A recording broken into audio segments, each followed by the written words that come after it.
మనందరికీ మెడిసిన్స్ గురించి ఉండే ఒక కామన్ అపోహ గురించి మనం ఈరోజు మాట్లాడుకుందాం. అంటే మనందరం ఏమనుకుంటామంటే, ఒక టాబ్లెట్ ఎంజీ ఎక్కువ ఉందనుకోండి. ఫర్ ఎగ్జాంపుల్ 500 ఎంజీ ఒక టాబ్లెట్ ఉందనుకోండి. అది ఎక్కువ డోస్ అనుకుంటాం. 5 ఎంజీ ఉన్న ఒక టాబ్లెట్ తక్కువ డోస్ అనుకుంటాం. కదా! కానీ యాక్చువల్‌గా అది కరెక్ట్ కాదు. ఎలా అనేది నేను మీకు చెప్తాను. ఫర్ ఎగ్జాంపుల్ ఇప్పుడు చూడండి. ఇది లెవిట్రెస్టామ్ అనే ఫిట్స్ మెడిసిను. ఇది బ్రివెరెస్టామ్ అనే ఫిట్స్ మెడిసిను. ఈ లెవిట్రెస్టామ్ మనము 1000 మిల్లీగ్రాములు ఇచ్చినా, ఈ బ్రివెరెస్టామ్ అనేది మనం 100 మిల్లీగ్రాములు ఇచ్చినా ఒకటే. అంటే ఈ లెవిట్రెస్టామ్ అనే దానికంటే ఈ బ్రివెరెస్టామ్ అనేది వెయిట్ ఆన్ వెయిట్ బేసిస్ 10 రెట్లు ఎక్కువ పొటెంట్‌గా ఉంటది. అంటే ఈ 500 ఎంజీ ఆఫ్ లెవిట్రెస్టామ్ కంటే కూడా ఈ బ్రివెరెస్టామ్ అనేది 100 ఎంజీ ఇచ్చినా కూడా అదే మనం హై డోస్ ఇచ్చినట్టు. మనం చూసినప్పుడు ఏమనుకుంటాము 100 కదా ఇది తక్కువ డోసు, 500 కదా ఇది ఎక్కువ డోసు అనుకుంటాం. అట్లా కాదు.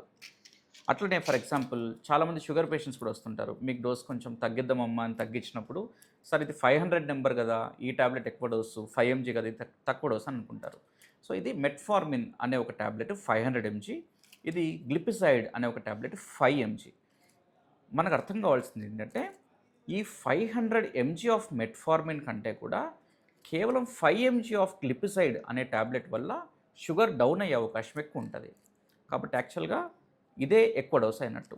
ఇది ఎందుకు ఇట్లా ఉంటుంది అనేది అర్థం కావడానికి నేను ఒక చిన్న విషయం చెప్తా. ఫర్ ఎగ్జాంపుల్ మన దగ్గర ఒక తులం బంగారం ఉందనుకుందాము, ఒక 100 గ్రాముల వెండి ఉందనుకుందాం. సో 10 గ్రాములే బంగారం ఉంది కదా, దీని విలువ తక్కువ, ఈ వెండి 100 గ్రాములు ఉంది కదా, వెండి విలువ ఎక్కువ అని మనం అనుకోలేం. ఎందుకంటే బరువుని బట్టి దాని బలం ఎంత అని మనం డిసైడ్ చేయలేం. సో సిమిలర్లీ ఈ టాబ్లెట్స్ మీద ఎంజీ అనేదైతే మనం రాస్తామో, ఈ ఎంజీ అనేది టాబ్లెట్ బరువు ఎంత అని చెప్తుంది కానీ టాబ్లెట్ బలం ఎంత, దీని పొటెన్సీ ఎంత అని చెప్పదు. ఎప్పుడు మనం కంపేర్ చేయొచ్చు అంటే, ఫర్ ఎగ్జాంపుల్ లెవిట్రెస్టామ్ అనుకోండి, ఇదే టాబ్లెట్ 500 ఎంజీ కంటే ఇదే టాబ్లెట్ 1000 ఎంజీ కొంచెం డోస్ ఎక్కువ న్యాచురల్లీ. కాబట్టి అర్థం చేసుకోండి, ఈ మిల్లీగ్రాముల్ని బట్టి ఇది హై డోస్ అని, ఇది లో డోస్ అని మనము చెప్పడానికి లేదు. అట్లా దయచేసి డిసైడ్ కావద్దండి. ఎందుకంటే చాలామంది పేషెంట్లు ఇప్పుడు షుగర్ టాబ్లెట్ ఇది 500 ఎంజీ ఉంది, డోస్ ఎక్కువ అని చెప్పేసి వాళ్ళు స్టాప్ చేయడము, ఇది 5 ఎంజీనే కదా, ఇది లో డోసే కదా అని అది కంటిన్యూ చేయడం, ఇట్లా చేయడం నేను రెగ్యులర్గా చూస్తుంటాం మనం.